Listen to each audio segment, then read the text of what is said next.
Hello students, welcome to the next class on energy and environment issue. So the subject code is 15 ME562 or 17 ME562 and this is module 4 we are dealing, and I am Professor Suresh Mane working at Girija Sale Institute of Technology, Karwar. So in this module 4, which deals with environmental pollution like definition, causes, effects and control measures. So we are going to see what are the cause, what are the effects and what are the control measures for air pollution, water pollution, soil pollution, marine pollution, noise pollution, thermal pollution and nuclear hazards.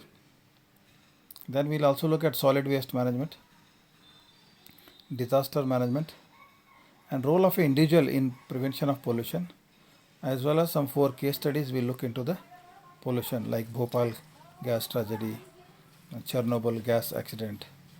Okay.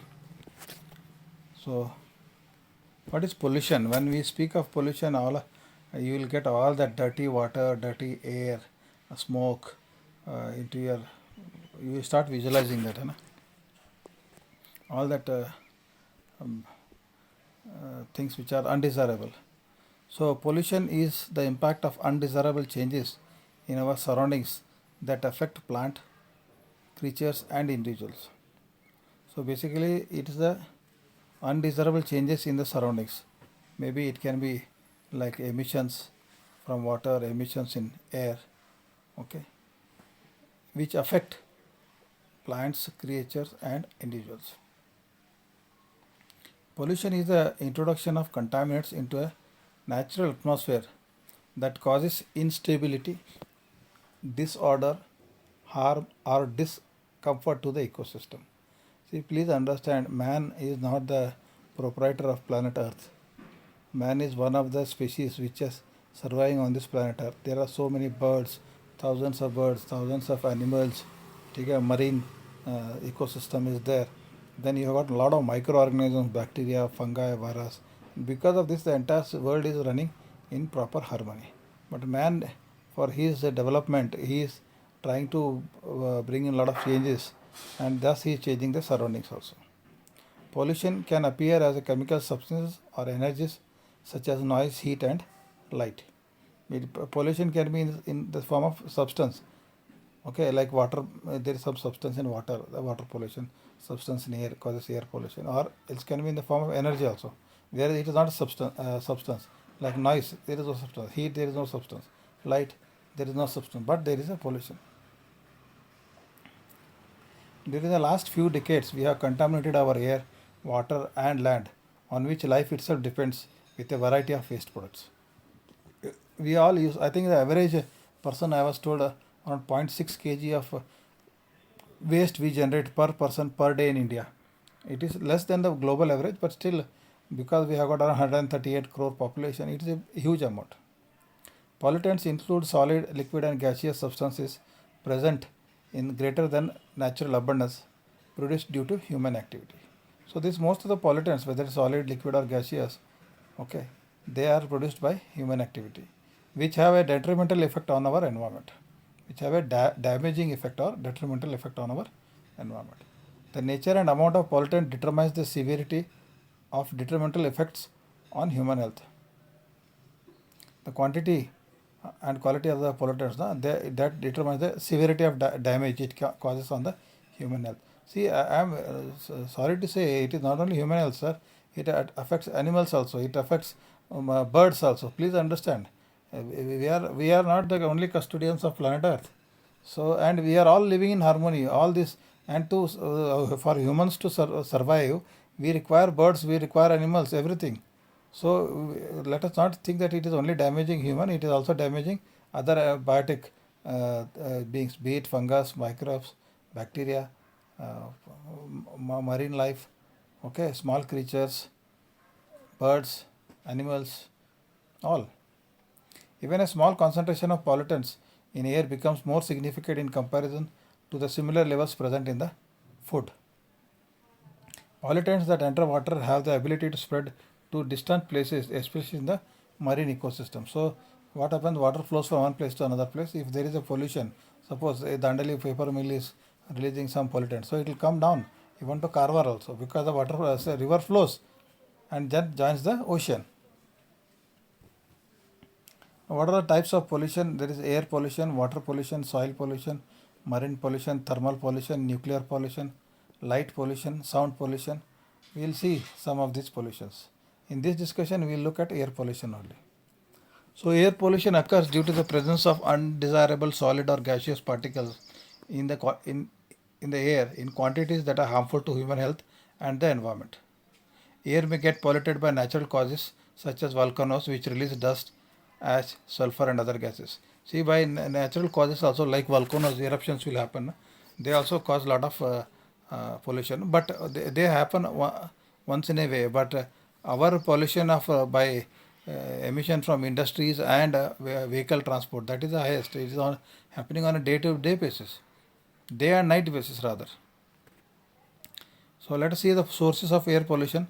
Pollutants that are emitted directly from identifiable sources are produced both by natural events like volcanic eruptions and human activities, that is emissions from vehicles and industries. These are called as primary pollutants. There are five primary pollutants that together contribute to a large extent to air pollution. These are carbon oxides, that is CO and CO2, nitrogen oxides, sulfur oxides, VOC, volatile organic compounds, that is mostly hydrocarbons, and SPM, that is suspended particulate matter. Okay, the oxides of carbon, nitrogen, sulfur, VOC and SPM. These are the five group. Okay, and please understand this five group is known. I don't think still there will be many, but these are as of now these are known to us. Pollutants that are produced in the atmosphere when certain chemical reactions take place among the primary pollutants are called secondary pollutants. So what happens? For example, from your bike and car, we are releasing in a diesel car we are releasing SO2, sulfur dioxide, or when you are burning coal, you are releasing sulfur dioxide. But this is a primary pollutant from a car. But when it goes to the atmosphere, it mixes with the clouds, then it falls down in the form of rain as a sulfuric acid. So these are known as secondary pollutants. Okay. Similarly, nitric oxides of nitrogen, they form nitric acid in the atmosphere, and in the rain it comes as a nitric acid. Similarly, oxides of carbon like carbon monoxide, carbon dioxide, they mix with water and become carbonic acid. So when they fall, this is known as like acid rain also. So carbon monoxide is a colorless, odorless and toxic gas produced when organic materials such as natural gas, coal or wood are incompletely burnt.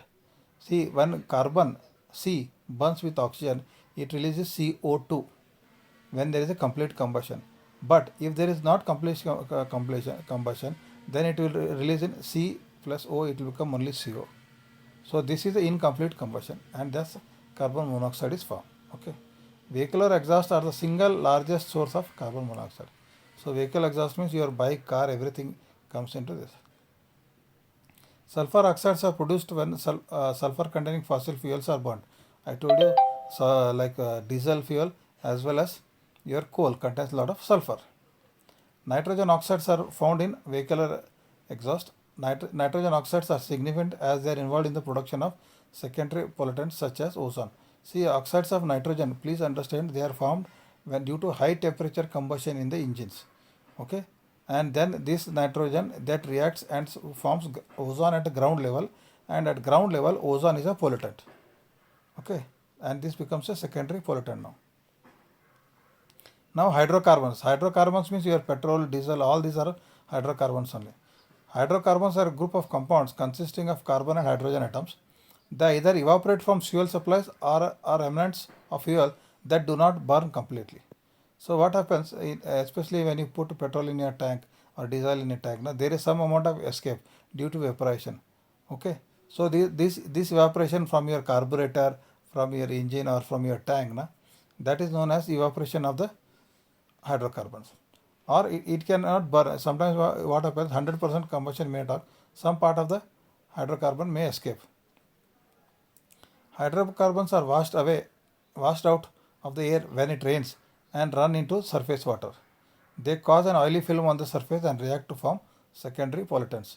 So what happens is these vapors of hydrocarbons, like I told, petrol, diesel, and all, they go in meet in the air, and when they fall, they form like an oily film on the surface, water surface, and thus it forms the secondary pollutants, and it affects the marine life. Then particulates are small solid materials, like I was telling, SPM, suspended particulate matter. So particulates are small solid matter. For example, smoke particles from fires, bits of asbestos, dust particles, and ash from industries dispersed into the atmosphere. The effects of particulates range from soot to the carcinogenic. Carcinogenic means cancer causing. Effects of asbestos, dust particles, and ash from industrial plants that are dispersed into the atmosphere. Okay. Repeated exposure to particulates can cause them to accumulate in the lungs and interfere with the ability of lungs to exchange gases. See what happens is asbestos, especially, if it is indoors. Nowadays nobody have. In earlier days, people used to have them on rooftops, but this asbestos, when the dust comes, it will get into your lungs, and then in the lungs, it will inhibit the exchange of gases in lungs. What we do, the air we breathe, we retain the oxygen and leave away the carbon dioxide. This gaseous exchange will be ability will be reduced because of the particles. These suspended particular matter, or we call that RSPM, respirable SPM, so suspended particular matter. And lead is a major pollutant, which was actually, this is earlier days. Now I think in petrol bunks what you buy, it is almost lead free petrol. So what are the effects of air pollution now? So it has effect on living organisms, it has got effect on plant, it has got effect on material also. I think you know this famous Taj Mahal case also. So living organisms, let us see. Prolonged exposure to air pollutants can break down natural defense of the body, causing or contributing to disease such as lung cancer, asthma, chronic bronchitis, and emphysema. So what happens, especially this air pollution, it deals mainly with the respiratory things like lungs. So what are the problems with lungs? It can cause cancer, it can cause asthma, breathing problem, or chronic bronchitis, inflammation of the throat, lungs, and all. Chronic exposure causes a condition similar to bronchitis. So suspended particles aggravate bronchitis and asthma. So if you inhale, especially, I don't know whether I observed, if you go and stand near a traffic signal in a city and all, you will get irritation and problem in respiration. Okay, because we stay in Karwar, this campus and all, we are not exposed to much pollution here. Exposure to these particles over a long period of time damages lung tissue and contributes to the development of chronic respiratory disease and even cancer. So long-term exposure, that leads to cancer basically.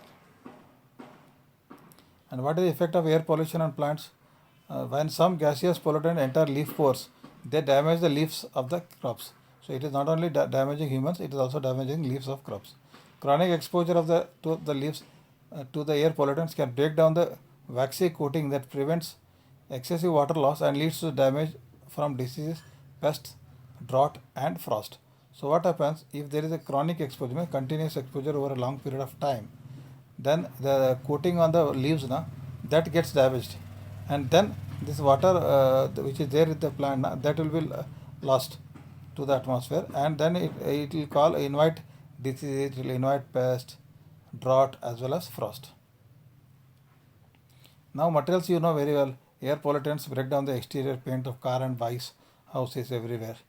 Okay, all around the world, air pollutants have discolored irreplaceable monuments like Taj Mahal, historic buildings, marble structures, etc. Okay, now having seen this impact of air pollution, let us look at the control measures, how we can control. One is prevention, and then second is effluent control, means after the emission is there, we will treat it. That is not effluent control. One of the effective means of controlling air pollution is to have proper equipment in place. This includes device for removal of pollutants from the flue gases through scrubbers, closed collection recovery systems, through which it is possible to collect the pollutants before they escape. Okay, use of dry and wet collectors, filters, electrostatic precipitates, etc. So what happens? These are about industry, like industry, when power plant is there, there the fly ash is going. So there is something called ESP. The dust is collected here. Okay, all the minor dust is collected. Similarly, you have got scrubbers also. The scrubbers, dry and wet scrubbers are there, so that whatever this suspended particles are there, matter is there, that is all collected.